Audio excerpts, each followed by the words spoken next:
तो दोस्तों स्वागत है आपका आपके अपने YouTube channel India education centre में।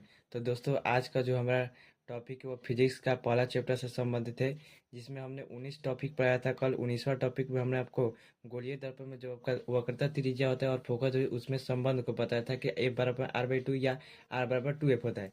तो उस संबंध को हम एक एक करके दर्पण में सिद्ध करें। तो जो हमारा पहला दर्पण है अवतल दर्पण, उसमें हम सिद्ध करेंगे कि F = R/2 या R = 2F कैसे होता है। तो देखिए, सबसे पहले लिखेंगे पहला स्टेप में माना कि में आप क्या लिखेगा, तो चित्र में जो दिया रहेगा उसको आपको देखना है और भाषा के रूप में लिख देना है। तो देखिए चित्र में हम किस प्रकार से क्या लिखा है। तो पहला स्टेप में आपको माना कि में लिखना है एन है। एन डैश एक अवतल दर्पण है जिसका ध्रुव P और वक्रता केंद्र C है। ए बी एक आपतित किरण प्रधान अक्ष के समानांतर आपतित होती है, परावर्तन के बाद फोकस से होकर गुजरती है। उसके बाद क्या लिखना है, तो देखिए परावर्तन के बाद आपका फोकस होकर गुजर रही है तो गुजरी है, ठीक है।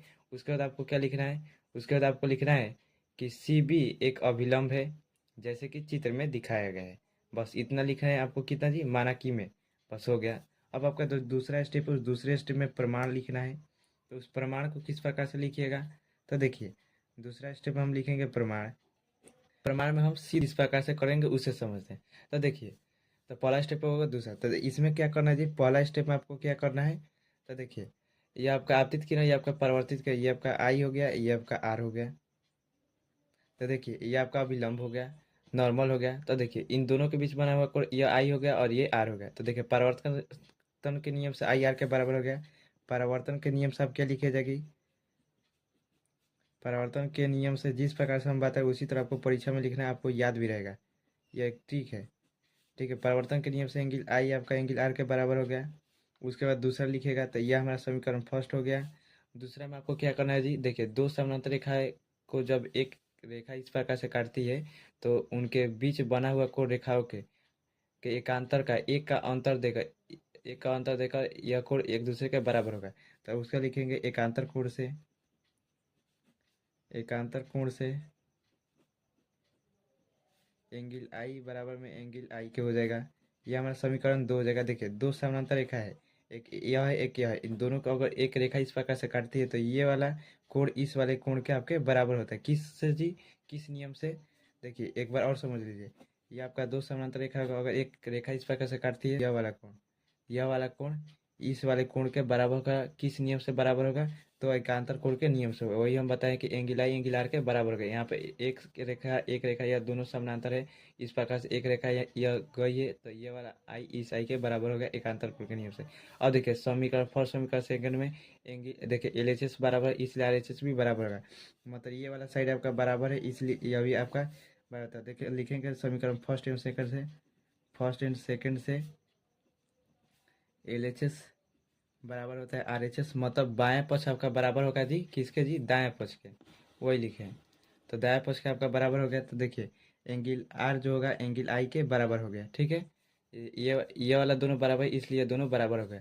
जब ये आर आई के बराबर हो गया तो देखिए यह दोनों अपने आप में बराबर हो गया। तो देखिए जब, तो यह हमारा सी बी एफ एक त्रिभुज है। देखिए सी बी एफ आपका एक त्रिभुज हो गया, इसमें एंगल आई एंगल आर के बराबर है। वही देखिए एंगल आई एंगल आर के बराबर है, तो सी बी एफ त्रिभुज एंगल आई एंगल के आर के बराबर, मतलब दो कोण बराबर है। तो ये हमारा कैसा त्रिभुज हो गया, तो समद्विबाहु त्रिभुज हो गया। तो समद्विबाहु त्रिभुज किसे कहते हैं, उसे समझते हैं। सम मतलब समान होगा, द्वि मतलब दो, बाहु मतलब भुजा, जिसकी दो भुजा समान हो और दो कोण समान हो, उस भुजा की आमने सामने की। तो देखिए इसकी दो भुजा समान होगी, ये वाली भुजा और ये वाली, ठीक है। ये दोनों के दोनों भुजा आपका अपने आप में समान होगी। इस भुजा के सामने वाले कोण एक दूसरे के समान होंगे।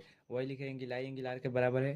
तो देखिए कोण के सामने वाली भुजा एक दूसरे के समांतर होगी। एंगल आई के सामने वाला भुजा बी एफ, एंगल आपका जो आर के भुजा के सामने है, एंगल आर के सामने जो भुजा सी एफ, यह दोनों के दोनों अपने आप में क्या हो जाएगी, समान होगी। तो वही लिखे बी एफ सी एफ के समान होगा। तो यहाँ पर क्या हो जाएगा जी, उसका हमने यहाँ पर लिखेंगे बी एफ जो होगा सी एफ के समान हो जाएगा, यह हो गया।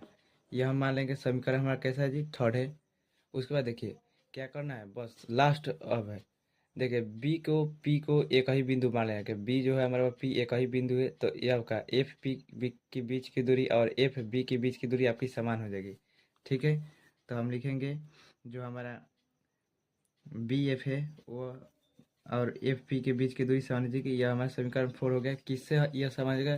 बी पी एक ही बिंदु हो तो, एक ही बिंदु हो तो, ठीक है, उससे हमारे यह समान हो गया। तो देखिए एल एच एस बराबर है, इसलिए आर एच एस भी बराबर होगा, ठीक है।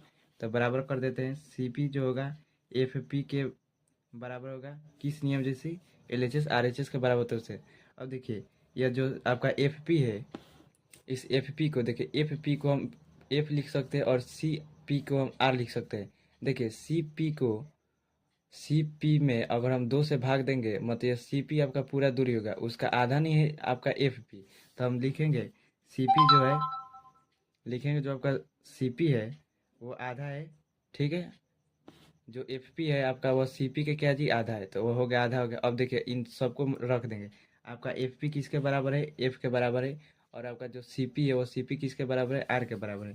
तो हम लिखेंगे एफ बराबर में आर, सी पी जो है आपका आर के बराबर हो गया, एफ पी जो होगा आपका एफ के बराबर हो गया। तो हम क्या कर सकते हैं जी, कि जो हमारा एफ है वो आर बाई टू हो गया, यह सिद्ध होगा। अब उसके बाद इसे इधर गुना कर देंगे तो आर बराबर में टू एफ हमारा प्रूफ हो गया। तो देखिए कितना आसान तरीके से हमने प्रूफ कर लिया एकदम ट्रिक के माध्यम से। आशा करते हुए आपको समझ में आया होगा दोस्तों। यदि आपको मेरा वीडियो अच्छा लगे तो प्लीज़ वीडियो को लाइक करें, सब्सक्राइब करें, दोस्तों में शेयर करें। तो तब तक के लिए जय हिंद, जय भारत।